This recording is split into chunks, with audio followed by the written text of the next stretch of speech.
kızlar rahmet muhabbet. Şuları kola. Dağın bir oyun oynap kalağız. Şimdi çıkan gelir, gilerler ha. Dağın bir oyun oynap alağız. Eye çıkan gelir.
Tazalık, tinchlik, g'ayri imligi, dunyolarimiz tinch bo'lib, ko'klarimiz oyoz bo'lib, barimizga da motor, imil turmushlarda yashashga nasib bo'lsin. Rahmat.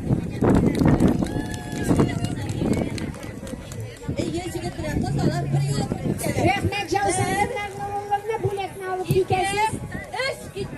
Büyük bir rahmet, davuşunuz her vakitte de Bilesi zaman tuylarda da bilge şurası bellerin kırdaları. Büyük bir rahmet, anında tancırlar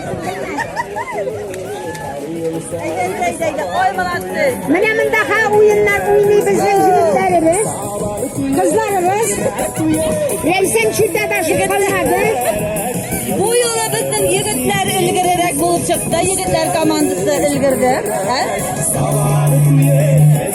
Şuralar bütün çıktı. Moğlar gücürek çıktı. Rahmet yigitler kızlar. Hayda bir kadar nesibelerle. Yoksa biteriz.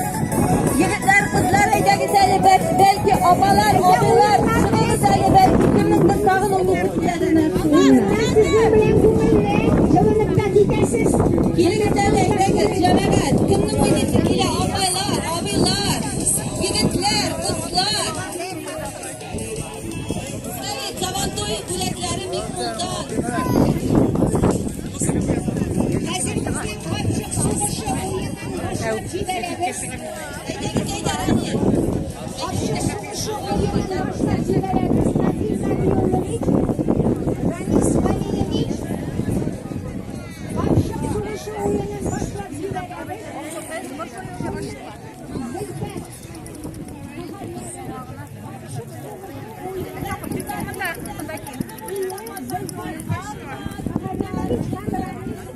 Tarixqa kirib qolamiz hali.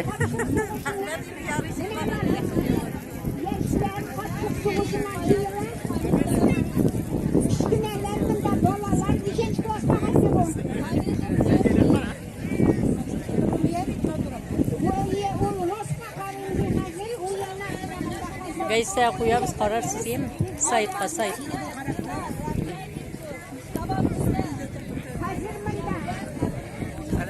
Temde bulsun.